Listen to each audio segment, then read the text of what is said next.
Yes guys, hello! Cebuan TV. Ay nako, napakalakwat-zero sa araw na ito ng April 15, 2022. Ay ang ganda ng aking kinaroroonan mga kaibigan. Hindi ito Boracay ha.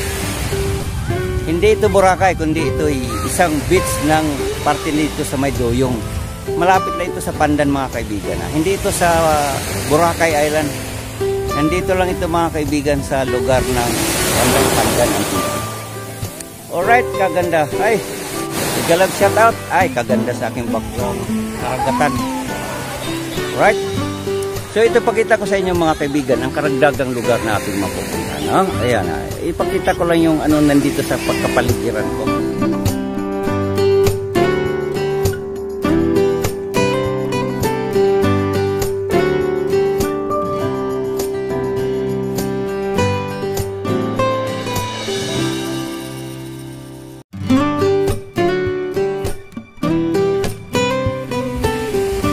Alright, kaganda. Ito, puting-puti ang buhay. Sa dagat nito, puti ang buhangin. Parang Boracay nga ang kalalabasan dahil kulay puti. Maraming naliligo. Ay siya. Pakalipas na isang linggong ulan ng ulan dahil nitong nakarang linggo dito sa ating lugar sa Antique, ay apektado ito sa heavy rainfall. Sabi nga ng NDRRMC, ingat mo, baka may mga landslide at pagbaha. Pero ngayon, sikat ng araw. Ang ganda oh.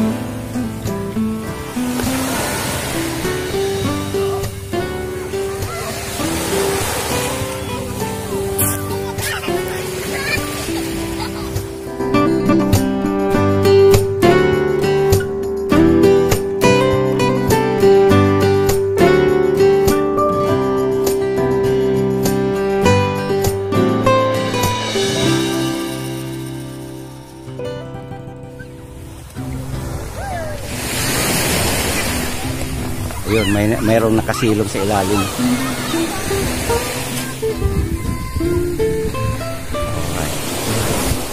Okay. At sa pagkakataon ito mga kaibigan, mayroon kami pinapalipad na drone. Pero dito mga kaibigan, ay siya ang saya nila na naliligo sa lugar.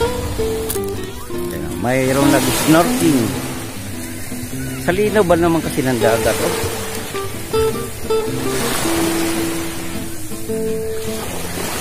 Yan, nag-snorkeling.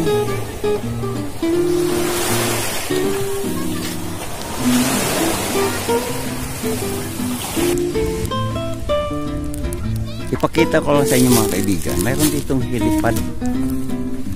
Ito dito tayo. Kasi dito open air oh. Sa katabi ng mga sanggutan. Sanggutan meaning pinanggalingan bagwan ko. Mayroon ditong helipad mga kaibigan. Kita ko lang. Doon.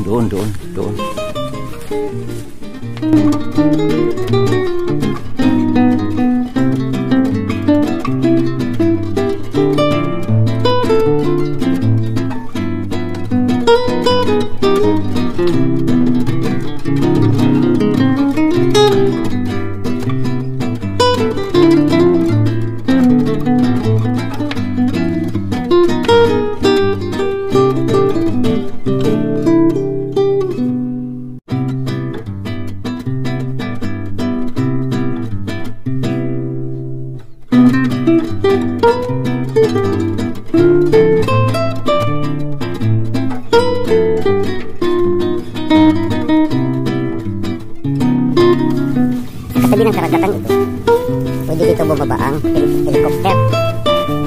Dito mayroong helipad. Haba kasi ng lugar mga kaibigan. Ay, ang ganda, open air. At yung mga kaibigan, yun, kung napansin nyo doon, yung nilalakaran doon, papalabas ng tao niya. Yun ang main highway from Pandan to Libertad, and then to... Hindi ko kasi kabisado mga pangalan ng lugar dito. Basta ang lusot niyan is Katiklan. Ayun, may dumadaan na mga sasakyan.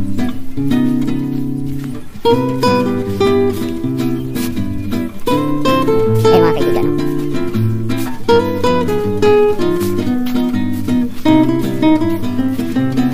Yun, may sidecar na dumaan. So, ibig sabihin highway yan mga kaibigan. Dito mga kaibigan, ito, hilipad. Meaning, hilipad. Yung mga sasakyan ng mga kaibigan. Ito kalsada to papalabas sa highway. Tapos dito, paikot yan, oh.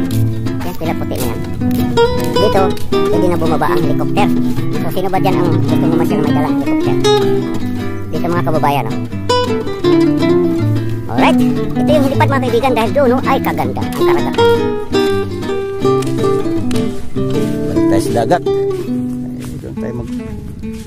Doon tayo magkita-kita.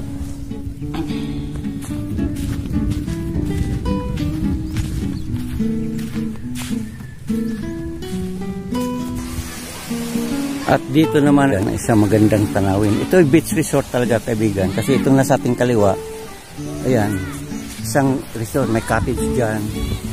Tapos dito, sa labas, open to sa lahat. Bakit dito sa may parting kaliwa, ayan, yan talagang mayroon silang kinukuhang cottage. Private resort yan mga kaibigan. Ayan. At dito sa tabi ng ang problema lang dito, wala kasi naglilinis sa mga basura. Pero yan, once sila pag nalinisan yan, malinis yan. Ito man, dagat tubig. Oh, ay, yeah, ang linis, oh. Linis. Anong panama dito sa ibang lugar, kung ito ay mamintin lang ng isang mga taong gusto ng kalinisan ng lugar. Ayun, no? Doon kami galing mga kaibigan sa lugar na yun. Doon sa lugar. Yung dulo na yung isla na yan, yun ang Pandan Antique. Bot-bot doon kami nang galing. Sakay-sakay namin dito, ito ay aming bangka. Ayan. Kaya kami nakarating dito dahil may bangka kami mga kaibigan. Pero sila mga kaibigan, naliligo. Ay, kaganda ng tubig, oh. Ang linaw. Oh.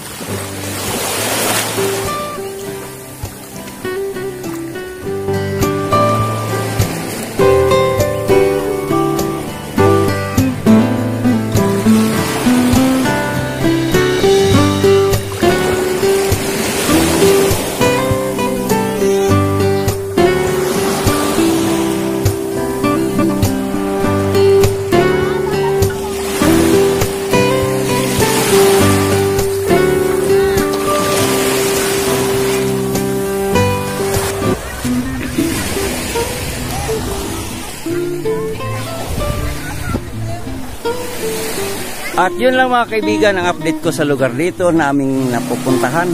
Parte na to ng Pandan. Mga kaibigan, hanggang dito lang ating gagawin pagbablog. Salamat sa inyong panonood. Pinakita ko lang isang magandang tanawin dito. Baka gusto nyo magkaroon dito ng beach resort. Pwede dito, oh. Open pa, oh. Hanggang sa muli, magandang araw sa ating lahat. And bye-bye sa lahat.